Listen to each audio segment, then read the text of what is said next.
जिन्हें सवास उस परमात्मा ने साडे लिखे आ वो भोग के हर इंसान ने इस दुनिया तो चले जाना है। हे शरीरा मेरा इस जग में आए के क्या तुझ कर्म कमाया कि कर्म कमाया तुझ शरीरा जा तू जग में आया। ਜਿਹੜੇ ਬਜ਼ੁਰਗਾਂ ਦੀ ਅਸੀਂ ਅੱਜ ਅੰਤਮ ਅਰਦਾਸ ਵਿੱਚ ਸ਼ਾਮਲ ਹੋਣ ਆਏ ਹਾਂ, ਉਹਨਾਂ ਦਾ ਜੀਵਨ ਬਹੁਤ ਹੀ ਪ੍ਰੇਰਨਾਦਾਇਕ, ਬਹੁਤ ਹੀ ਚੜ੍ਹਦੀ ਕਲਾ ਵਾਲਾ ਹੈ। ਜਦੋਂ ਉਹਨਾਂ ਦੀ ਜਵਾਨੀ ਸੀ, ਜਵਾਨੀ ਦੇ ਵਿੱਚ ਆਪਣੇ ਆਪ ਨੂੰ ਦੇਸ਼ ਨੂੰ ਸਮਰਪਿਤ ਕੀਤਾ, ਫੌਜ ਵਿੱਚ ਭਰਤੀ ਹੋਏ। ਫੌਜ ਵਿੱਚ ਭਰਤੀ ਦੇ ਦੌਰਾਨ ਉਹਨਾਂ ਨੇ 3 ਲੜਾਈਆਂ ਲੜੀਆਂ ਦੇਸ਼ ਦੇ ਲਈ, 1962 ਦੀ, 1965 ਦੀ ਤੇ 1971 ਦੀ। ਸਾਡੇ ਬਜ਼ੁਰਗਾਂ ਨੇ ਦੇਸ਼ ਦੇ ਲਈ 3 ਲੜਾਈਆਂ ਲੜੀਆਂ। ਉਸ ਤੋਂ ਬਾਅਦ ਰਿਟਾਇਰਮੈਂਟ ਲੈ ਕੇ ਪਿੰਡ ਆਪਣੇ ਬੱਚਿਆਂ ਦੇ ਨਾਲ ਰਹਿ ਰਹੇ ਸੀ। ਫਿਰ ਸਾਡੇ ਸਾਰੇ ਸਿੱਖ ਸਮਾਜ ਦੇ ਜ਼ਿੰਦਗੀ ਦੇ ਅੰਦਰ ਇੱਕ ਅਜਿਹੀ ਘਟਨਾ ਘਟਦੀ ਆ ਜਿਸ ਨੇ ਹਜ਼ਾਰਾਂ ਪਰਿਵਾਰਾਂ ਨੂੰ ਉਜਾੜ ਦਿੱਤਾ, ਲੱਖਾਂ ਲੋਕਾਂ ਦੀਆਂ ਜਾਨਾਂ ਲੈ ਲਈਆਂ। ਉਹ ਸੀ 1984। ਦਿੱਲੀ ਦੇ ਤਖਤ ਤੇ ਬੈਠੇ ਕਾਂਗਰਸੀ ਹੁਕਮਰਾਨਾਂ ਨੇ ਸਿੱਖ ਸਮਾਜ ਦੇ ਅੰਦਰ ਝੋਲੀ ਦੇ ਅੰਦਰ ਜੂਨ 1984 ਪਾਈ, ਨਵੰਬਰ 1984 ਪਾਈ। ਸਾਡੇ ਧਰਮ ਤੇ ਹਮਲਾ ਹੋਇਆ, ਟੈਂਕਾਂ ਤੋਪਾਂ ਨਾਲ ਹਮਲਾ ਕੀਤਾ ਗਿਆ। ਸ੍ਰੀ ਅਕਾਲ ਤਖਤ ਸਾਹਿਬ ਜੀ ਨੂੰ ਢਹਿ ਢੇਰੀ ਕੀਤਾ ਗਿਆ। ਹਜ਼ਾਰਾਂ ਨਿਰਦੋਸ਼ ਸਿੱਖਾਂ ਦਾ ਕਤਲੇਆਮ ਕੀਤਾ ਗਿਆ। ਦਰਬਾਰ ਸਾਹਿਬ ਦੀ ਪਵਿੱਤਰ ਪ੍ਰਕਾਰਮਾ ਨਿਰਦੋਸ਼ ਸਿੱਖਾਂ ਦੇ ਖੂਨ ਨਾਲ ਰੰਗੀ ਗਈ। ਫਿਰ ਨਵੰਬਰ 1984 ਤੇ 10,000 ਸਿੱਖਾਂ ਦਾ ਕਤਲੇਆਮ ਕੀਤਾ ਗਿਆ ਦਿੱਲੀ ਦੀਆਂ ਗਲੀਆਂ ਦੇ ਵਿੱਚ। ਦਿੱਲੀ ਦੀਆਂ ਗਲੀਆਂ ਦੇ ਵਿੱਚ 3 ਦਿਨ ਸਿੱਖਾਂ ਦਾ ਕਤਲੇਆਮ ਹੁੰਦਾ ਰਿਹਾ।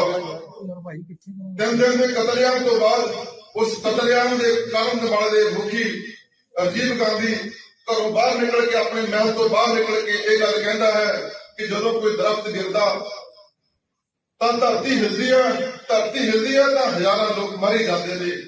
ਇਹ ਕਹਿ ਕੇ ਇਹ ਸ਼ਬਦ ਸਿਰਫ 3 ਲਾਈਨਾਂ ਨਹੀਂ ਸਨ, ਇਹ ਸ਼ਬਦ ਸਨ ਉਸ ਦੀ ਮਾਨਸਿਕਤਾ ਨੂੰ ਦਰਸਾ ਰਹੇ ਸਨ। ਉਸਨੇ ਖੁਦ ਹੀ ਪੁਲਿਸ, ਖੁਦ ਹੀ ਅਦਾਲਤ, ਖੁਦ ਹੀ ਜੱਜ ਬਣ ਕੇ ਫੈਸਲਾ ਸੁਣਾ ਦਿੱਤਾ, ਸਾਰੇ ਕਾਤਲਾਂ ਨੂੰ ਬਾਇਜ਼ਤ ਬਰੀ ਕਰ ਦਿੱਤਾ।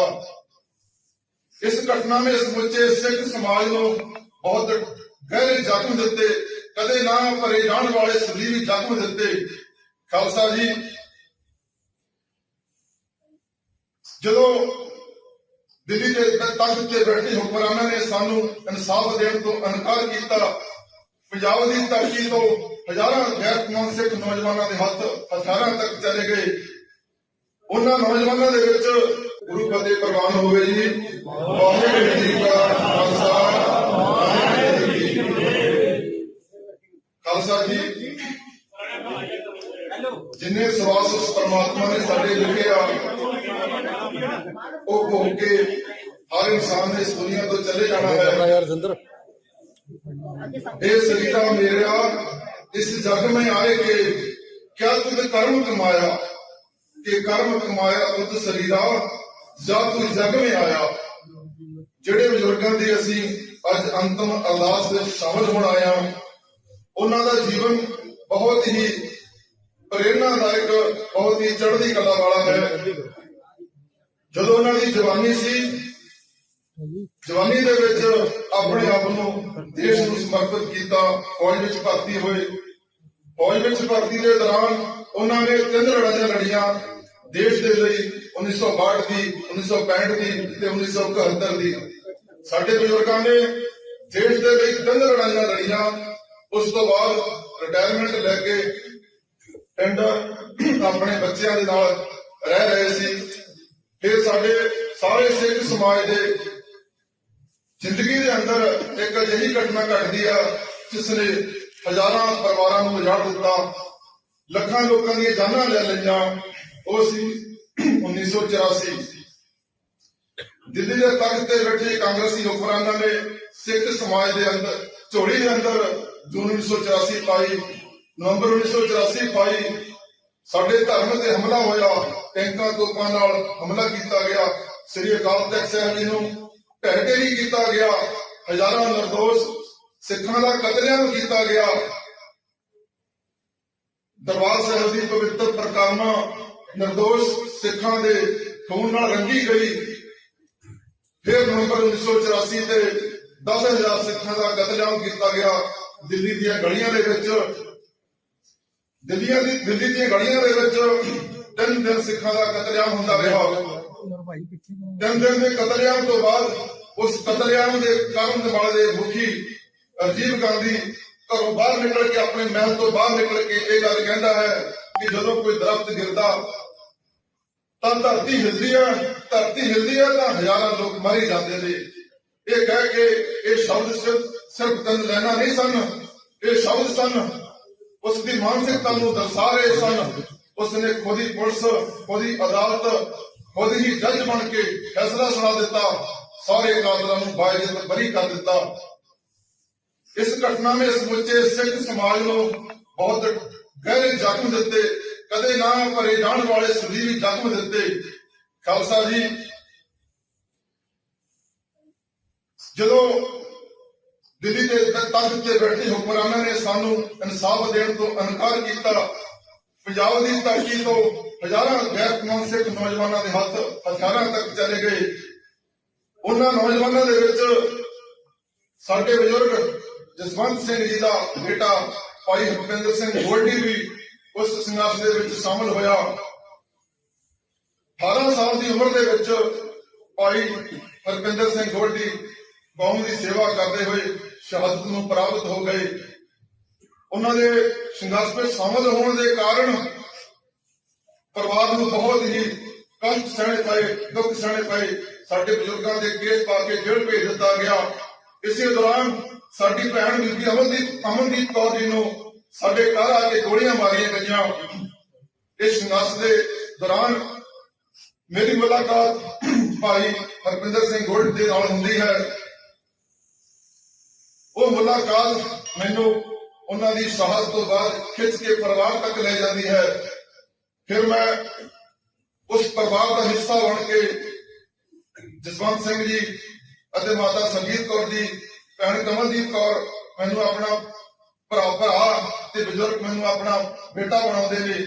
ਮੈਂ ਕਈ ਸਾਲ ਉਸ ਪਰਿਵਾਰ ਦੇ ਨਾਲ ਰਹਿੰਦਾ, ਪਰ ਉਸ ਪਰਿਵਾਰ ਦੇ ਦਰਦ ਦੇ ਵਿੱਚੋਂ ਸਾਨੂੰ ਕੌਮੀ ਦਰਦ ਮਹਿਸੂਸ ਹੁੰਦਾ ਸੀ।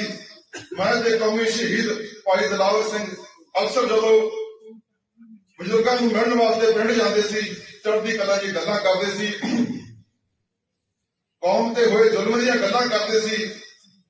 ਆਪਣੇ ਸ਼ਹੀਦ ਹੋਏ ਵੀਰਾਂ ਦੇ ਪ੍ਰਤੀ ਆਪਣਾ ਫਰਜ਼ ਅਦਾ ਕਰਨ ਦੇ ਵਾਸਤੇ ਅਸੀਂ ਵੀ ਆਪਣਾ ਘਰ ਛੱਡ ਕੇ ਸੰਘਰਸ਼ ਵਿੱਚ ਸ਼ਾਮਲ ਹੋ ਗਏ।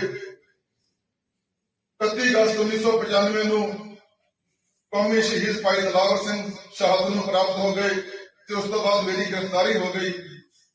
ਮੇਰੇ ਸੰਘਰਸ਼ ਤੋਂ ਵਿੱਚ ਸ਼ਾਮਲ ਹੋਣ ਕਰਕੇ ਵੀ ਸਾਡੇ ਬਜ਼ੁਰਗਾਂ ਨੂੰ ਬਹੁਤ ਦੁੱਖ ਤਕਲੀਫਾਂ ਸਹਿਣੀਆਂ ਪਈਆਂ, ਪਰਿਵਾਰ ਨੂੰ ਬਹੁਤ ਕਸ਼ਟ ਸਹਿਣੇ ਪਏ, ਸਰਕਾਰੀ ਜ਼ਬਰ ਦਾ ਸ਼ਿਕਾਰ ਹੋਣਾ ਪਿਆ। ਖਾਲਸਾ ਜੀ, ਸਾਡੇ ਬਜ਼ੁਰਗਾਂ ਦਾ ਜੀਵਨ ਪ੍ਰੇਰਨਾ ਦਾ ਸਰੋਤ ਜੀਵਨ ਹੈ।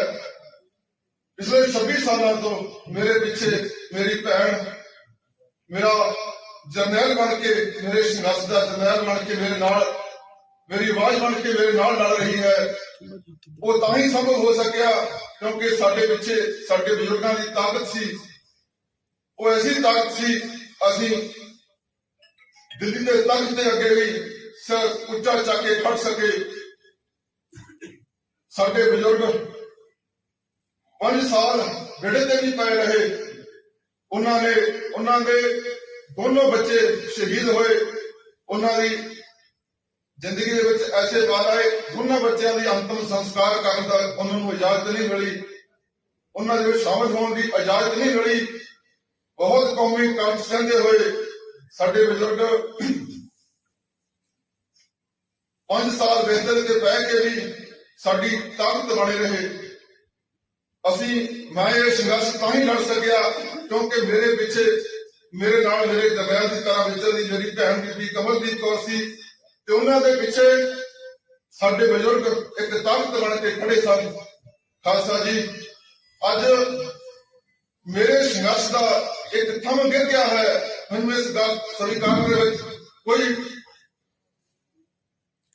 कोई गिला नहीं है। मेरे संघर्ष का एक थम गिर गया है। अज मेरी भैन बीबी कमलदीप कौर वो भी फट्टड़ अवस्था अपने हालातों में जूझती हुई मेरे नाल अज भी मेरी ताकत बन के खड़ी है।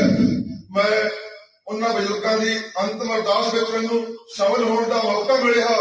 इसके लिए जिन्होंने भी सहयोग किया उन्होंने सारे का दिल दी गहराइयों तो मैं धन्यवाद करता हाँ। मैं इतने ये कहना चाहता हाँ, मैं सारे जो सत्कार लोग मेरे बहुत ही सत्कारयोग बुजुर्ग इतने कौम के आगू इतने आए हो, मैं थोड़ा ये कहना चाहता हाँ कि समागम के शामिल होना ਤੁਹਾਡੇ ਵੱਡੇ ਭਾਗਾਂ ਦੀ ਗੱਲ ਹੈ। ਜਦੋਂ ਵੀ ਇਹ ਸਮਾਗਮ ਖਤਮ ਹੋਏ ਤੁਸੀਂ ਮੇਰੀ ਭੈਣ ਦੇ ਘਰ ਜ਼ਰੂਰ ਜਾਣਾ। ਉਸ ਘਰ ਦੇ ਵਿੱਚ ਬੈਠ ਕੇ ਮਹਿਸੂਸ ਕਰਨਾ ਕਿ ਇਸ ਪਰਿਵਾਰ ਨੇ ਆਪਣੇ ਕੌਮੀ ਫਰਜ਼ ਅਦਾ ਕਰਨ ਵਾਸਤੇ ਕਿੰਨੇ ਕਸ਼ਟ ਸਹੇ। ਤੁਸੀਂ ਉਸ ਘਰ ਦੇ ਵਿੱਚ ਬੈਠ ਕੇ ਇਹ ਮਹਿਸੂਸ ਕਰੋਗੇ ਕਿ ਇਸ ਪਰਿਵਾਰ ਨੇ ਆਪਣੇ ਕੌਮੀ ਫਰਜ਼ ਅਦਾ ਕਰਨ ਦੇ ਵਿੱਚ ਕੋਈ ਕਸਰ ਬਾਕੀ ਨਹੀਂ ਰੱਖੀ। ਕਿਤੇ ਤੁਹਾਡੇ ਤੋਂ ਉਸ ਪਰਿਵਾਰ ਦੇ ਪ੍ਰਤੀ ਆਪਣੇ ਫਰਜ਼ ਅਦਾ ਕਰਨ ਦੇ ਵਿੱਚ ਕਮੀ ਜ਼ਰੂਰ ਰਹਿ ਗਈ ਹੈ। ਇਹ ਤੁਹਾਨੂੰ ਉਸ ਘਰ ਦੇ ਵਿੱਚ ਬੈਠ ਕੇ ਮਹਿਸੂਸ ਹੋਏਗਾ। ਖਾਲਸਾ ਜੀ, ਅਸੀਂ ਕੱਲ ਵੀ ਆਪਣੇ ਫਰਜ਼ ਅਦਾ ਕੀਤੇ ਸੀ, ਅੱਜ ਵੀ ਕਰ ਰਹੇ ਹਾਂ, ਅੱਗੇ ਵੀ ਕਰਾਂਗੇ।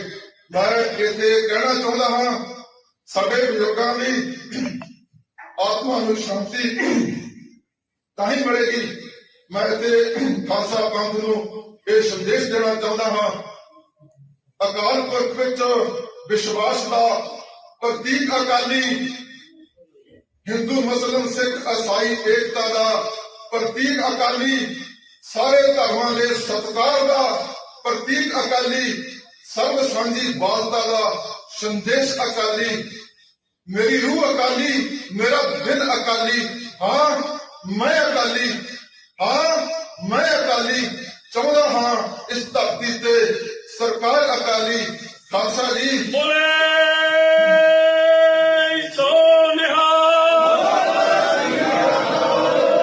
ਉਹਨਾਂ ਕਾਤਲਾਂ ਦਾ ਜਿਨ੍ਹਾਂ ਕਾਤਲਾਂ ਨੇ ਸਾਡੇ ਅਕਾਲ ਤਖਤ ਸਾਹਿਬ ਨੂੰ ਢਹਿ ਕੀਤਾ, ਜਿਨ੍ਹਾਂ ਨੇ ਹਜ਼ਾਰਾਂ ਨਿਰਦੋਸ਼ ਸਿੱਖਾਂ ਦਾ ਕਤਲੇਆਮ ਕੀਤਾ, ਉਹਨਾਂ ਦਾ ਰਾਜ ਭਾਗ ਇਸ ਧਰਤੀ ਦੇ ਮੱਥੇ ਤੇ ਲੱਗਿਆ ਹੋਇਆ ਇੱਕ ਕਲੰਕ ਹੈ। ਖਾਲਸਾ ਪੰਥ ਦਾ ਇਸ ਧਰਤੀ ਮਾਂ ਦਾ ਅਪਮਾਨ ਹੈ। ਮੇਰੀ ਸਾਰੇ ਖਾਲਸਾ ਪੰਥ ਨੂੰ ਇਹ ਬੇਨਤੀ ਹੈ ਕਿ ਸਾਡੇ ਗੁਰੂ ਸਾਹਿਬਾਨਾਂ ਨੇ ਸ਼ਹਾਦਤਾਂ ਕੁਰਬਾਨੀਆਂ ਸਰਬੰਸ ਇਸ ਕਰਕੇ ਨਹੀਂ ਮਾਰਿਆ ਕਿ ਕਿਸੇ ਸਹੂਲਤਾਂ ਸਾਨੂੰ ਮਿਲਣਗੀਆਂ। ਉਹਨਾਂ ਨੇ ਧਰਮ ਦੇ ਲਈ, ਕੌਮ ਦੀ ਅਣਖ ਤੇ ਗੈਰਤ ਦੇ ਲਈ ਸਰਬੰਸ ਵਾਰਿਆ। ਆਓ ਆਪਾਂ ਸਾਰੇ, ਮੈਂ ਤੁਹਾਨੂੰ ਇਹ ਬੇਨਤੀ ਕਰਦਾ, ਪਹਿਲਾਂ ਧਾੜਵੀ ਆਉਂਦੇ ਸੀ ਕਾਬਲ ਤੇ ਕੰਧਾਲ ਵੱਲੋਂ ਇਸ ਧਰਤੀ ਨੂੰ ਲੁੱਟਣ ਵਾਸਤੇ, ਅੱਜ ਧਾੜਵੀ ਦਿੱਲੀ ਵੱਲੋਂ ਆ ਰਹੇ ਨੇ ਇਸ ਧਰਤੀ ਨੂੰ ਲੁੱਟਣ ਵਾਸਤੇ। ਮੈਂ ਸਾਰਿਆਂ ਨੂੰ ਬੇਨਤੀ ਕਰਦਾ, ਇਹ ਉਹ ਤੁਹਾਨੂੰ ਆਗੂ ਕੌਣ ਦੇ ਰਹੇ ਨੇ? ਸ਼ਰਾਬੀ ਤੇ ਕਮੇਟੀ ਕਲਾਕਾਰ। ਖਾਲਸਾ ਜੀ, ਤੁਸੀਂ ਜਾਗ ਜਾਓ, ਕਿਤੇ ਸੁੱਤੇ ਨਾ ਰਹਿ ਜਾਣਾ, ਕੋਈ ਗਲਤੀ ਨਾ ਕਰ ਲੈਣਾ।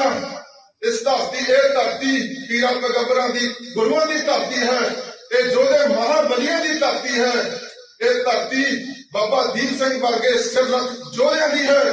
ਇਹ ਧਰਤੀ ਅਕਾਲੀ ਫੂਲਾ ਸਿੰਘ ਵਰਗੇ ਜਰਨੈਲਾਂ ਦੀ, ਹਰੀ ਸਿੰਘ ਨਲੂਏ ਵਰਗੇ ਜਰਨੈਲਾਂ ਦੀ ਹੈ।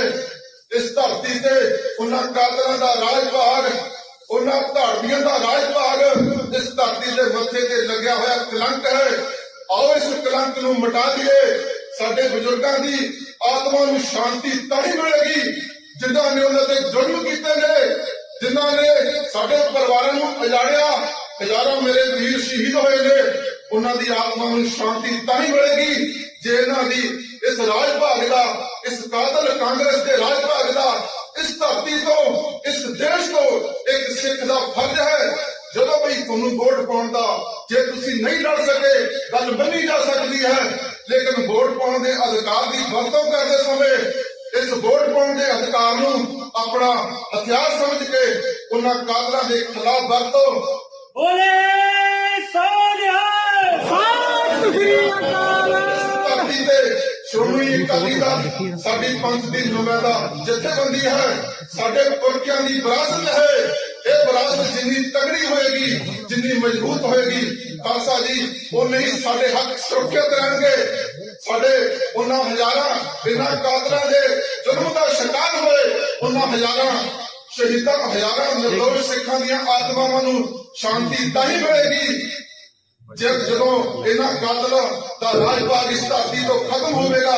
ਇੱਕ ਸਿੱਖ ਦਾ ਫਰਜ਼ ਹੈ ਜਿੱਥੇ ਵੀ ਕਦੇ ਉਹਨੂੰ ਮੌਕਾ ਮਿਲੇ ਇਹਨਾਂ ਦੇ ਖਿਲਾਫ ਵੋਟ ਕਰੋ, ਇਹਨਾਂ ਦੇ ਰਾਜ ਭਾਗ ਨੂੰ ਖਤਮ ਕਰਨ ਲਈ ਵੋਟ ਕਰੋ। ਮੇਰੇ ਪਿਤਾ ਨੂੰ ਉਹਨਾਂ ਹਜ਼ਾਰਾਂ ਸ਼ਹੀਦਾਂ ਨੂੰ ਤਾਂ ਹੀ ਉਹਨਾਂ ਦੀ ਆਤਮਾ ਨੂੰ ਸ਼ਾਂਤੀ ਮਿਲੇਗੀ।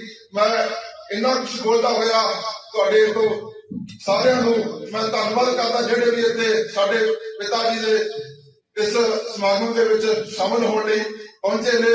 ਮੇਰੀ ਭੈਣ ਦਾ ਯੋਗਦਾਨ ਮੈਂ ਕਈ ਜਨੋਂ ਨਹੀਂ ਦੇ ਸਕਦਾ। ਮੈਂ ਨਹੀਂ ਇਹ ਸਮੁੱਚੀ ਕੌਮ ਇਹ ਯੋਗਦਾਨ ਨੂੰ ਦਾ ਕੋਈ ਮੁੱਲ ਨਹੀਂ ਉਤਾਰ ਸਕਦੀ। ਮੈਂ ਤੁਹਾਨੂੰ ਫਿਰ ਬੇਨਤੀ ਕਰਦਾ ਤੁਸੀਂ ਮੇਰੀ ਭੈਣ ਦੇ ਘਰ ਜਾ ਕੇ ਬੈਠ ਕੇ ਮਹਿਸੂਸ ਕਰਨਾ ਕਿ ਇਸ ਪਰਿਵਾਰ ਨੇ ਆਪਣੇ ਕੌਮੀ ਫਰਜ਼ ਅਦਾ ਕਰਨ ਦੇ ਵਿੱਚ ਕੋਈ ਕਸਰ ਬਾਕੀ ਨਹੀਂ ਛੱਡੀ। ਤੁਹਾਡੇ ਤੋਂ ਕੋਈ ਕਮੀ ਜ਼ਰੂਰ ਰਹਿ ਗਈ ਹੈ, ਇਹ ਤੁਹਾਨੂੰ ਉਸ ਗੱਲ ਦਾ ਅਹਿਸਾਸ ਹੋਵੇਗਾ। ਉੱਥੇ ਬੈਠ ਕੇ ਸਾਡਾ ਜੀਵਨ ਖਾਲਸਾ ਪੰਥ ਦੀ ਚੜ੍ਹਦੀ ਕਲਾ ਨੂੰ ਸਮਰਪਿਤ ਰਿਹਾ ਹੈ, ਹਮੇਸ਼ਾ ਰਹੇਗਾ। ਅੱਗੇ ਵੀ ਜਦੋਂ ਵੀ ਸਾਨੂੰ ਕੌਮੀ ਫਰਜ਼ ਅਦਾ ਕਰਨ ਦਾ ਕਦੇ ਕੋਈ ਵਕਤ ਆਏਗਾ ਅਸੀਂ ਕਦੇ ਪਿੱਛੇ ਨਹੀਂ ਹਟਾਂਗੇ। ਮੇਰਾ ਇਹੀ ਕਹਿਣਾ ਹੈ ਅਕਾਲ ਤਖਤ ਮਹਾਨ ਹੈ, ਸਿੱਖ ਪੰਥ ਦੀ ਸ਼ਾਨ ਹੈ, ਝੂਠ ਤੇ ਨਿਸ਼ਾਨ ਰਹੇ, ਝੂਠ ਤੇ ਨਿਸ਼ਾਨ ਰਹੇ, ਝੂਠ ਤੇ ਨਿਸ਼ਾਨ ਰਹੇ। ਸਾਰਿਆਂ ਦੇ ਤੁਸੀਂ ਸਾਰੇ ਇੱਥੇ ਸਾਡੇ ਸਮਾਗਮ ਦੇ ਵਿੱਚ ਚੱਲ ਕੇ ਆਏ ਹੋ, ਤੁਹਾਡਾ ਸਾਰਿਆਂ ਦਾ ਬਹੁਤ ਬਹੁਤ ਧੰਨਵਾਦ, ਦਿਲ ਦੀਆਂ ਗਹਿਰਾਈਆਂ ਤੋਂ ਧੰਨਵਾਦ। ਜਿਹੜੇ ਵੀ ਸ਼੍ਰੋਮਣੀ ਅਕਾਲੀ ਦਲ ਦੇ ਲੀਡਰ ਸਨ ਦੇ ਉਹਨਾਂ ਵੀਰਾਂ ਨੇ ਸਾਡੀ ਇਹ ਇਜਾਜ਼ਤ ਕਰਵਾਈ ਹੈ, ਉਹਨਾਂ ਦਾ ਧੰਨਵਾਦ। ਉਸ ਅਕਾਲ ਪੁਰਖ ਸਭ ਤੋਂ ਵੱਡਾ ਉਸ ਅਕਾਲ ਪੁਰਖ ਵਾਹਿਗੁਰੂ ਦਾ ਧੰਨਵਾਦ ਜਿਸ ਨੇ ਮੈਨੂੰ 26 ਸਾਲਾਂ ਬਾਅਦ 1 ਘੰਟੇ ਲਈ ਆਪਣੇ ਪਿਤਾ ਦੇ ਇਸ ਅੰਤਮ ਅਰਦਾਸ ਵਿੱਚ ਸ਼ਾਮਲ ਹੋਣ ਦਾ ਮੌਕਾ ਦਿੱਤਾ। ਮੈਨੂੰ ਆਪਣੀ ਭੈਣ ਨੂੰ ਉਹਦੇ ਘਰ ਜਾਣ ਦਾ ਅਜੇ ਮੈਨੂੰ ਘਰ ਨਹੀਂ ਲੈ ਕੇ ਗਏ, ਮੇਰੀ ਭੈਣ ਨੂੰ ਮਿਲਣ ਦਾ ਮੌਕਾ ਮਿਲ ਦਿੱਤਾ। ਮੈਂ ਸਾਰਿਆਂ ਦਾ ਧੰਨਵਾਦ ਕਰਦਾ। ਮੇਰੇ ਤੋਂ ਬੋਲਦੇ ਹੋਏ ਕੋਈ ਅਜਿਹਾ ਸ਼ਬਦ ਨਿਕਲ ਗਿਆ ਹੋਵੇ ਉਹਦੇ ਲਈ ਮੈਂ ਮਾਫੀ ਚਾਹੁੰਦਾ। ਤੁਸੀਂ ਸਾਰੇ ਸਤਿਕਾਰਯੋਗ ਹੋ, ਬਹੁਤ ਸਾਰਿਆਂ ਨੂੰ ਮੈਂ ਦੇਖ ਵੀ ਨਹੀਂ ਪਾ ਰਿਹਾ, ਇਸ ਕਰਕੇ ਸਾਰਿਆਂ ਦੇ ਲਈ ਬਹੁਤ ਬਹੁਤ ਸਤਿਕਾਰ। ਸਭ ਗੁਰੂ ਫਤਿਹ ਪ੍ਰਵਾਨ ਹੋਵੇ ਜੀ। ਵਾਹਿਗੁਰੂ ਜੀ ਕਾ ਖਾਲਸਾ, ਵਾਹਿਗੁਰੂ